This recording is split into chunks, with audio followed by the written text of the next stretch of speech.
Hello friends, welcome to government exams coaching. मैं हूं कपिल और आप देख रहे हैं जनरल नॉलेज सेक्शन के मोस्ट इंपॉर्टेंट क्वेश्चंस की सीरीज का क्विज 5। दोस्तों, जल्द ही हम science, Hindi, English and reasoning के मोस्ट इंपॉर्टेंट क्वेश्चंस की सीरीज को शुरू करने जा रहे हैं। तो अगर आपने अभी तक हमारे YouTube channel government exams coaching को सब्सक्राइब नहीं किया है तो प्लीज चैनल को सब्सक्राइब कर लीजिए, और अगर आपको ये वीडियो पसंद आई हो तो प्लीज वीडियो को लाइक और शेयर करना मत भूलिए। तो चलिए दोस्तों, शुरू करते हैं अपनी क्विज नंबर 5।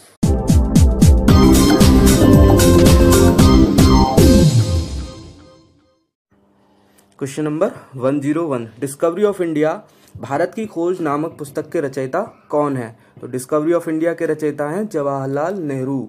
भारत की खोज की रचना जो है वो जवाहरलाल नेहरू ने की थी, और नेहरू जी ने इसे स्वतंत्रता आंदोलन के दौर में 1944 में अहमदनगर के किले में अपने 5 महीने के कारावास के दिनों में लिखा था। इस पुस्तक को जो है वो नेहरू जी ने इंग्लिश में लिखा था, लेकिन बाद में इसका बहुत सारी भाषाओं में अनुवाद भी किया गया है, और इसका प्रकाशन जो हुआ था वो हुआ था 1946 में। तो इसके क्वेश्चन के आपके 4 क्वेश्चंस बन गए। क्या क्या? भारत की खोज की रचना किसने की? जवाहरलाल नेहरू ने। सेकंड क्वेश्चन की कब की? तो वो की थी 1944 में। और थर्ड क्वेश्चन कहाँ की थी? तो ये की थी अहमदनगर के किले में। और फोर्थ क्वेश्चन ये हो गया कि इस पुस्तक का प्रकाशन कब हुआ था? वो हुआ था 1946 में। तो डिस्कवरी ऑफ इंडिया की नामक पुस्तक के रचयिता कौन है? वो है जवाहरलाल नेहरू। नेक्स्ट क्वेश्चन, अकबर के शासनकाल में राजस्व व्यवस्था की देखभाल कौन करते थे? अकबर के शासनकाल में राजस्व व्यवस्था की देखभाल करते थे टोडरमल। राजा टोडरमल जो थे वो अकबर के राजस्व और वित्त मंत्री थे। इन्होंने भूमि पैमाइश के लिए विश्व की प्रथम मापन प्रणाली तैयार की थी। जी हाँ दोस्तों, विश्व की प्रथम मापन प्रणाली जो है वो इन्होंने ही तैयार की थी। अकबर के राज्य की पैमाइश जो है वो भी इन्होंने ही की थी, और उत्तर प्रदेश राज्य के एकमात्र राजस्व प्रशिक्षण संस्थान का नाम भी इन्हीं के नाम पर राजा टोडरमल भूलेख प्रशिक्षण संस्थान रखा गया है, जहां पर IAS, IPS, PCS, PPS के अलावा राजस्व कर्मियों को भी भूलेख संबंधी प्रशिक्षण जो है वो दिया जाता है। तो अकबर के शासनकाल में राजस्व व्यवस्था की देखभाल करते थे टोडरमल। नेक्स्ट क्वेश्चन, भारत आने वाले प्रथम यूरोपियन कौन थे? भारत आने वाले प्रथम यूरोपियन थे पुर्तगाली। उसके बाद डच आए, फिर फ्रांसीसी और ब्रिटिश वगैरह ये आए। नेक्स्ट क्वेश्चन, ATM का अर्थ होता है? ATM का अर्थ क्या होता है? ATM का अर्थ होता है automated teller machine. Automated teller machine ATM की फुल फॉर्म होती है।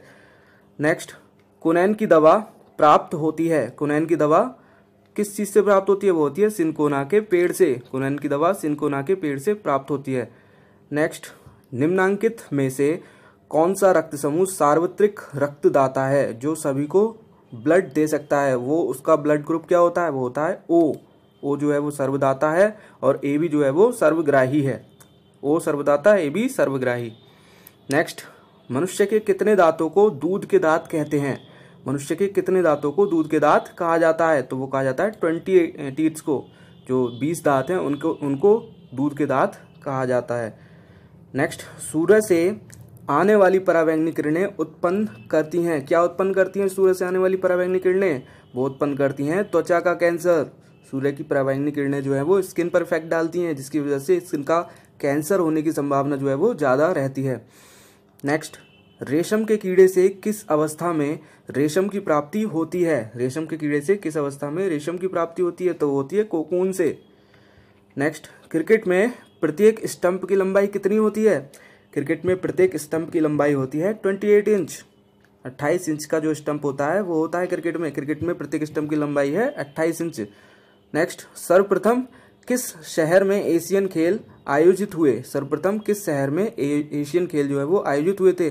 तो वो हुए थे नई दिल्ली में।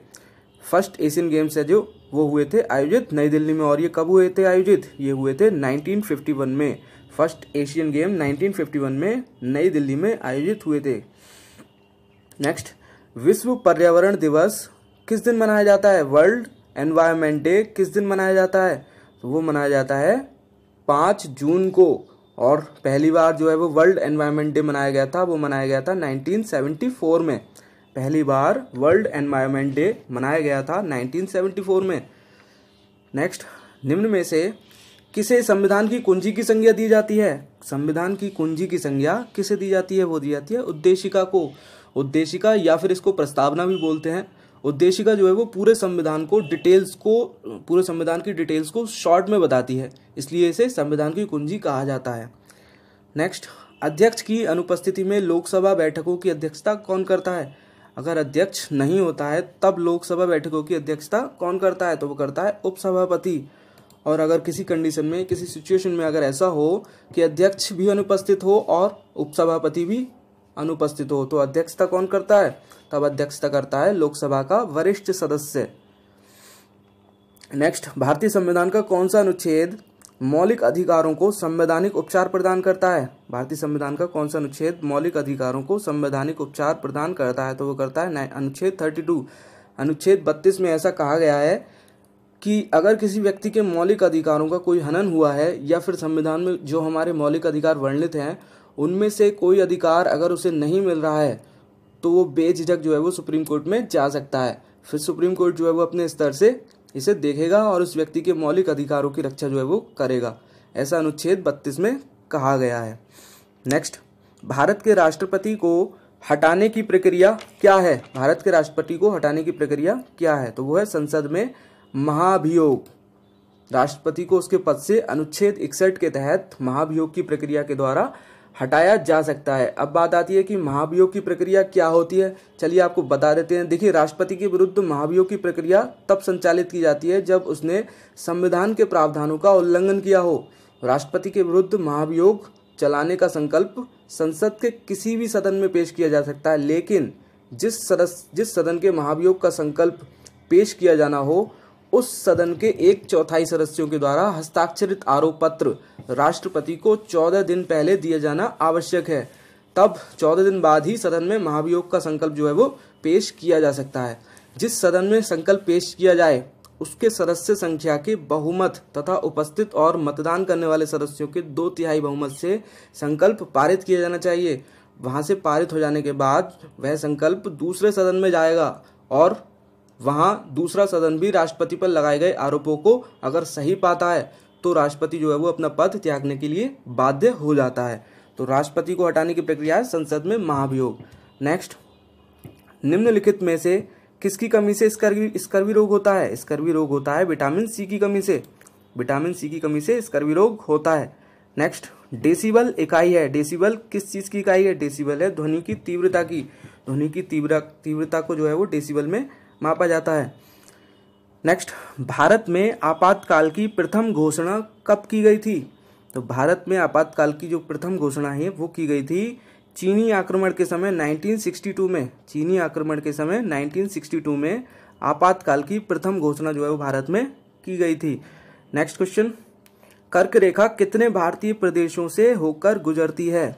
कर्क रेखा जो होती है वो कितने भारतीय प्रदेशों से होकर गुजरती है? तो वो गुजरती है 8 प्रदेशों से होकर।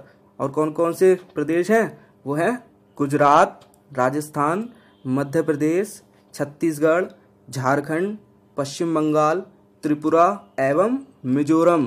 कौन कौन से 8 प्रदेश हैं? गुजरात, राजस्थान, मध्य प्रदेश, छत्तीसगढ़, झारखंड, पश्चिम बंगाल, त्रिपुरा एवं मिजोरम। ये 8 प्रदेशों से होकर कर्क रेखा जो है वो हमारे देश में गुजरती है। नेक्स्ट क्वेश्चन, इंद्रधनुषी क्रांति का संबंध किससे है? इंद्रधनुषी क्रांति का संबंध है वो है हरित क्रांति से। हरित क्रांति से इंद्रधनुषी क्रांति का संबंध है। नेक्स्ट, दीन इलाही धर्म के संस्थापक कौन थे? दीन इलाही धर्म के संस्थापक कौन है? किसने दीन इलाही धर्म को चलाया था? तो वो चलाया था अकबर ने। अकबर जो है वो दीन इलाही धर्म के संस्थापक हैं। नेक्स्ट क्वेश्चन, राष्ट्रीय विज्ञान दिवस किस तिथि को मनाया जाता है? राष्ट्रीय विज्ञान दिवस जो मनाया जाता है वो मनाया जाता है 28 फरवरी को। 28 फरवरी को राष्ट्रीय विज्ञान दिवस मनाया जाता है। नेक्स्ट, राष्ट्रगान के रचयिता कौन है?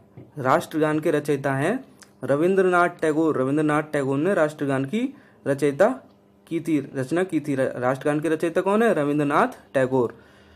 नेक्स्ट, सूर्य से सबसे अधिक दूर ग्रह कौन सा है? सबसे अधिक दूर ग्रह कौन सा है?